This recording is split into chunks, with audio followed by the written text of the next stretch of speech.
मित्रों, मैं आपका दोस्त और होस्ट मनीष उपबंधु इस वक्त मैं शिवगंज सुमेरपुर फोटोग्राफी संस्थान से जुड़ा हूं और आज वर्ल्ड फोटोग्राफी डे है। फोटोग्राफी को हमारे सैकड़ों की तादाद में फोटोग्राफर्स यहाँ पर बैठे हैं। इस दिन ये फोटोग्राफी को एक नाम देना चाह रहे हैं। अपने जीवन में ये फोटोग्राफी को क्या नाम देते हैं वो एक एक नाम ये बताएंगे। सर, आप फोटोग्राफी को क्या नाम देंगे अपने जीवन का, पार्ट ऑफ लाइफ? सिर्फ एक नाम ही बोलना कि मैं ये अपनी संवेदनाएं एक शब्द में, अगर पिरोना, देखिए बहुत बड़ा फील्ड है, लेकिन इसको अगर पिरोना चाहे तो क्या कहेंगे?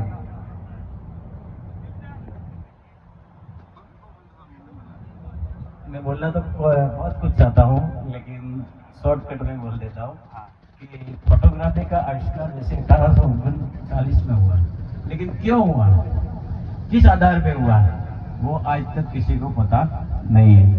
दूसरी बात कि फोटोग्राफी कहाँ से स्टार्ट हुई। एक कैमरा आज भी ऐसा है जिसमें बैटरी भी नहीं लगती और लेंस भी नहीं लगता, और फोटो आज भी उसमें चालू है। उसका नाम बताओ। उस कैमरे का नाम, उस कैमरे का नाम बताएंगे आपको? आइए। नाम आपका नाम क्या है? ईश्वर जी बताएंगे। या तो हो सकता है हमारी आंखें हो या किसी सांप की आंखें, जिससे हम फोटो को खींचते हैं, जहाँ तक मेरा ऐसा अनुमान है। आंखें या सांप की आंखें सही है क्या सर? आंखें। एक बार तालियां हो जाए। Ladies and gentleman, give big hand. बहुत ही सुंदर सवाल भाई साहब का। हाँ, फोटोग्राफी को एक नाम दिया जा रहा था, आप क्या नाम देना चाहिए? आप भी फोटोग्राफर है। फोटोग्राफी को एक शब्द में पिरोने की कोशिश करें, क्या कहेंगे आप? अपना नाम और फिर उत्तर दें। मेरा नाम अशोक है। फोटोग्राफी हमारी जिंदगी है। जिंदगी। एक बार तालियां हो जाए। सर, आप क्या देंगे नाम? जिंदगी है। जिंदगी। और कुछ? मुझे और नाम चाहिए। जिंदगी। जिंदगी। सर बताइए। सर को पहले उठाओ सर। हाँ, क्या कहेंगे? एक नाम देना है सर। मेमोरी, यादें। यादें, अच्छा है, तालियां बजाए। अगर आंसर में मजा आए तो ही तालियां बजाए। हाँ सर, क्या देंगे आप फोटोग्राफी को? एक नाम। मैं कुछ अपने बारे में कुछ बताने जा रहा हूँ।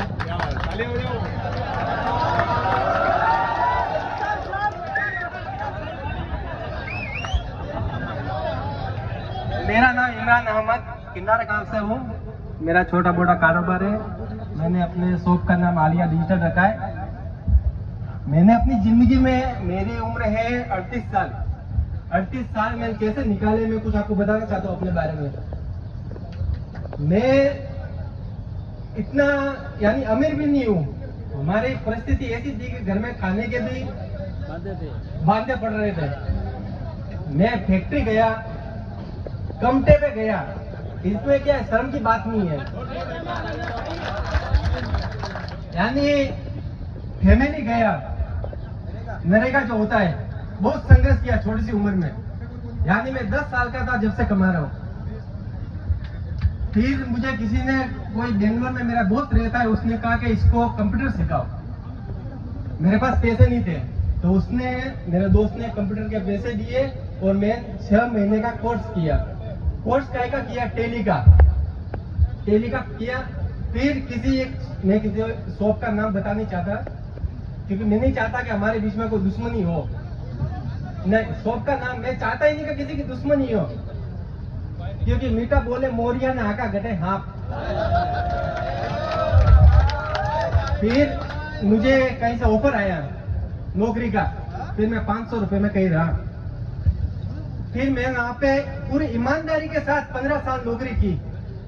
कितने साल नौकरी की? पूरे ईमानदारी के साथ मैंने 15 साल नौकरी की। फिर आया कोरोना। कोरोना में आप समझ सकते हो कि क्या परिस्थिति सबकी। वहां से मुझे निकाला गया। मैंने सेठ के पैर पकड़े, रोया, उनके सामने गिड़गिड़ाया। मैंने स्टूडियो वालों से सिफारिश भी की, लेकिन मुझे किसी ने नहीं रखा। नहीं, मैं किसी भावना को मेरे किसी ने जाना। मैं 2 दिन तक पाली बस स्टैंड दारू पी के पड़ा रहा। रियल बात बता रहा हूँ, हंसने की बात नहीं है। फिर मेरी परिस्थिति ऐसी बनी हुई थी कि घर में जैसे मैं अलग रहता था, मेरे बीवी है, बच्चे हैं, घर में झगड़ा हुआ तो मैं सुमेरपुर आ गया। खिंदारा गांव से सुमेरपुर आ गया, वहां पे मैं रहने लगा। अब घर के भाड़ा भरने के पैसे नहीं है, सेठ जी निकाल दिया। कोरोना में कौन नौकरी रखे। फिर मैं चलते चलते चलते पाली बस स्टैंड जालोर चौराहे की तरफ जा रहा था, तो मुझे एक स्टूडियो दिखा। चाहे ऊपर वाला यही चाहता था कुछ मेरी लाइफ में कुछ बदलाव लाने के लिए मेरी नजर एक स्टूडियो में पड़ी। उसका भी मैं नाम किसी के सामने शो नहीं करना चाहता।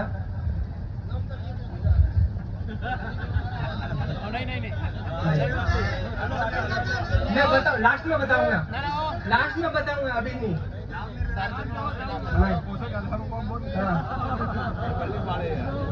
क्योंकि हमें बोल रही पता माफ दिया होती कि ये खबर वो यूं कहता था, आदत है।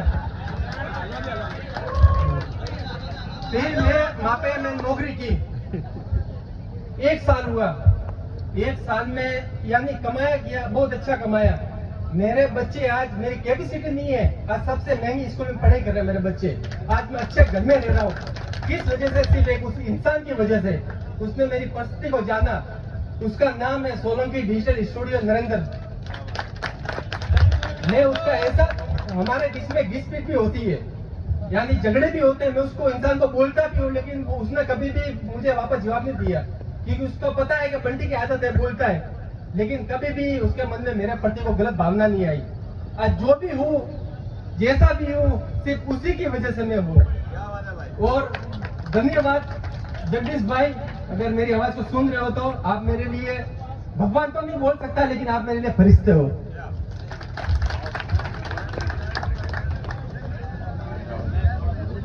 कि जो बदन को महका दे उसे इत्र कहते हैं, और जो जिंदगी को महका दे उसे मित्र कहते हैं। एक बार दोस्तों के लिए ताड़ा बजाएं।